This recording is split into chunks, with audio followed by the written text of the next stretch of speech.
శ్రీమాత్రే నమ. జై గురు దత్తాత్రేయ నమ.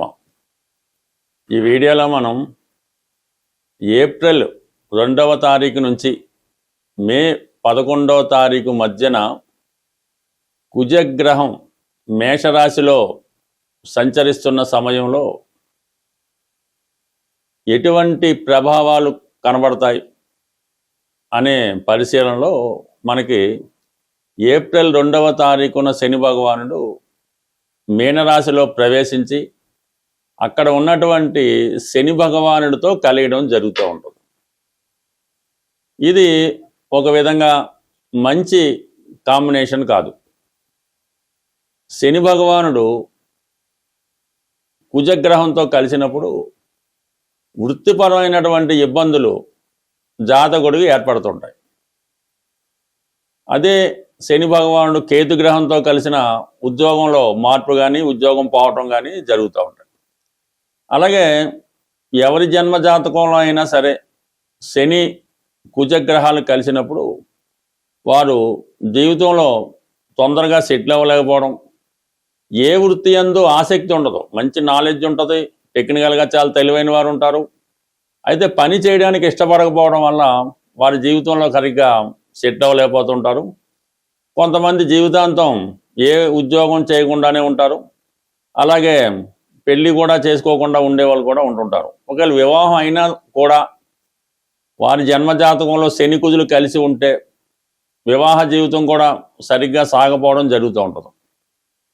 ఇదే స్త్రీ జాతకంలో శని కుజులు కలిసి ఉంటే అసమర్థుడైనటువంటి భర్త రావడం వల్ల ఆమె వివాహ జీవితం చాలా స్ట్రగుల్గా ఉంటుంది. భర్తకు సంపాదన లేకపోవడం, భార్య మీద ఆధారపడడం, ఇటువంటి ఇబ్బందుల వల్ల జీవితం స్ట్రగుల్ అవుతుంటుంది. బట్ ఏదైనా రెండు శత్రుగ్రహాల కలయిక మీనరాశిలో కంప్లీట్గా ఎటువంటి ప్రభావం చూపుతుంది, ప్రస్తుతం జరుగుతున్నటువంటి యుద్ధ వాతావరణంలో ఈ గ్రహాల ప్రభావం ఎంతవరకు ఉంటుంది అన్న విషయాన్ని మనం ఈ వీడియోలో పరిశీలించే ప్రయత్నం చేద్దాం. ధనుసు రాశి వారికి ఏప్రిల్ 2వ తారీఖు నుంచి మే 11వ తారీఖు మధ్యలో సుమారు 40 రోజుల పాటు కుజగ్రహం చతుర్థ స్థానమైనటువంటి మీనరాశిలో ప్రవేశిస్తున్న సందర్భంగా ఈ రాశి వారికి ఎటువంటి ఫలితాలు రావడం జరుగుతుంది అని మనం పరిశీలించే ప్రయత్నంలో ఇంపార్టెంట్గా ఇప్పుడు కుజుడు ఈ రాశి వారికి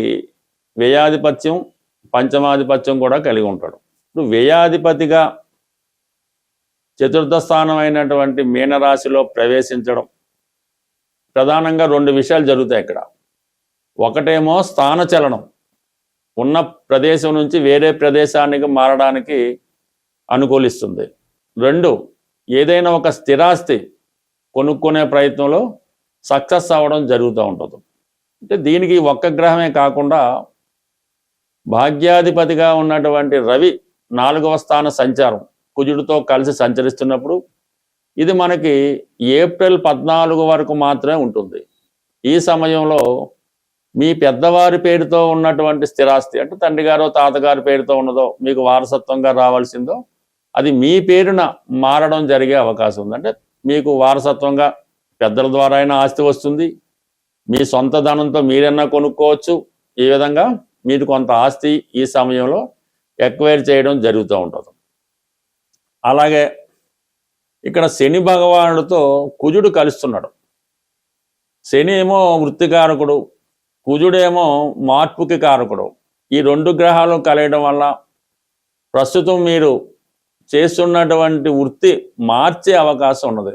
అంటే మీరు ప్రస్తుతం ఉద్యోగం చేస్తుంటే ఏదో వ్యాపారంలోకో స్వతంత్ర వృత్తిలోకో వెళ్ళే అవకాశం ఉంటుంది. లేదంటే స్వతంత్ర వృత్తిలో ఉన్నవాడు ఉద్యోగంలోకి రావడం, ఏదైనా ఉద్యోగం అయినా వ్యాపారం అయినా ప్రస్తుతం ఉన్నటువంటి ప్రదేశంలో కాకుండా అది వేరే రాష్ట్రంలో కానీ వేరే దేశంలో కానీ వేరే ఊర్లో కానీ జరిగే అవకాశం అయితే ఉన్నది. బట్ ఏదైనా వృత్తిపరమైన మార్పు ఈ రాశి వారికి తప్పనిసరిగా వచ్చే అవకాశం ఉన్నది. దాంతో ఇంచుమించుగా ఇదే నెల 11 ఆ ప్రాంతంలో దశమాధిపతి బుధుడు కూడా ఈ చతుర్థ స్థానంలోకి వచ్చి కుజుడితో కలిగిపోతున్నాడు. అందువలన ఇది ఏదైనా కుజుడు వచ్చినప్పుడు ఇతని కొత్త వ్యాపార అవకాశాలు రావడం కానీ, ఇటువంటి వ్యాపార పరంగా పెట్టుబడి పెట్టడం కానీ, కొన్ని మార్పులు రావడం జరుగుతూ ఉంటుంది. ప్రధానంగా విద్యార్థులకు మాత్రం కంప్లీట్గా విద్య మీద చాలా కృషి పెట్టవలసి ఉంటుంది. ఏదో ఆడతా పాడతా టేక్ ఇట్ ఈజీగా ఈ కాంపిటేటివ్ ఎగ్జామ్స్ కానీ, కాలేజీలో కొత్త కాలేజీలో సీటు కోసం కానీ, ఇప్పుడు జరుగుతున్నటువంటి ఎగ్జామ్స్లో కానీ ఏమాత్రం అశ్రద్ధ చేసినా కూడా కంప్లీట్గా విద్యా భంగం జరిగే అవకాశం ఉన్నది.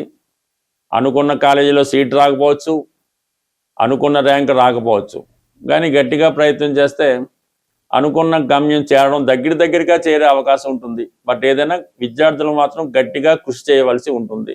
ఓవరాల్గా మరి చతుర్థ స్థానంలో ఈ శత్రుగ్రహాలు జాతకుడికి ఒక మానసిక అశాంతిని కలగజేస్తుంటాయి. ఎంత మంచి జరుగుతున్నా, ఎంత ధనం వస్తున్నా ప్రశాంతంగా ఉండలేకపోతుంటాడు. ఏదో ఒక సమస్య గృహంలో మిమ్మల్ని బాగా ఇబ్బంది పెడుతుంటుంది. మీ గృహంలో ఎవరో ఒకరు అనారోగ్య కారణాల వల్లనో వేరే ఇతర కారణాల వల్ల మిమ్మల్ని ఇబ్బంది ప్రయత్నం చేస్తుంటారు. కాబట్టి మీరు మానసిక శాంతి కోసం ఇతర దారులు వెతుక్కునే అవకాశాలు కూడా కనబడుతున్నాయి. కాబట్టి ముందుగా మీరు మీ వ్యాపార విషయాలు, ధన సంపాదన విషయాలు కాకుండా గృహంలో ప్రశాంతంగా ఉండే విధంగా ఏర్పాటు చేసుకుంటే చాలా హ్యాపీగా ఉండే అవకాశం ఉంటుంది. ప్రస్తుతం ఈ కుజ శని గ్రహాల కలయిక ఏదన్నా ఇప్పుడు ఉన్నటువంటి జరుగుతున్నటువంటి యుద్ధ వాతావరణం అవనవండి, ఈ పెట్రోలు, గ్యాసు, నిత్యావసరాలు వస్తువులు ధరలు పెరగడానికి ఈ గ్రహాల కలయిక కొంతవరకు కారణం అవుతూ ఉంటుంది. చాలా వరకు నిరుద్యోగ సమస్య కూడా పెరుగుతూ ఉంటుంది ఈ గ్రహాల కలయిక వల్ల. సో దీనికి పరిహారం మనం ఆలోచించినప్పుడు కుజుడు విష్ణుమూర్తి అంశ, శని భగవానుడు ఈశ్వర అంశ. అంటే అంతా ఒకటే, కానీ జస్ట్ క్లారిటీ కోసం చెప్తున్నాం, అందరూ ఒకటే. ఈ రెండుకి జాయింట్గా కలిపి ఆంజనేయ స్వామి అటు కుజుని యొక్క సమస్యలు, ఇబ్బందులు తొలగాలనంటే కుజుడి వల్ల వచ్చే ఇబ్బందులు, అన్నదమ్ముల మధ్య విభేదాలు, భార్యాభర్తల మధ్య విభేదాలు, రుణ సమస్యలు, ఇటువంటివన్నీ కూడా కుజుని వల్ల వస్తూ ఉంటాయి. దానికి పరిహారానికి ఆంజనేయ స్వామి. నిరుద్యోగ సమస్యకి శనివారం నాడు రెగ్యులర్గా హనుమాన్ని పూజించుకుంటుంటే అవి నిరుద్యోగ సమస్య సాల్వ్ అవుతుంది. రుణ బాధలు, అన్నదమ్ముల గొడవలు, భార్యాభర్తల విభేదాలు, పెళ్లి సంబంధించిన సమస్యలు ఉంటే మంగళవారం రోజు ఆంజనేయ స్వామిని ఆరాధించడం వల్ల ఈ సమస్యలు సాల్వ్ అవుతాయి.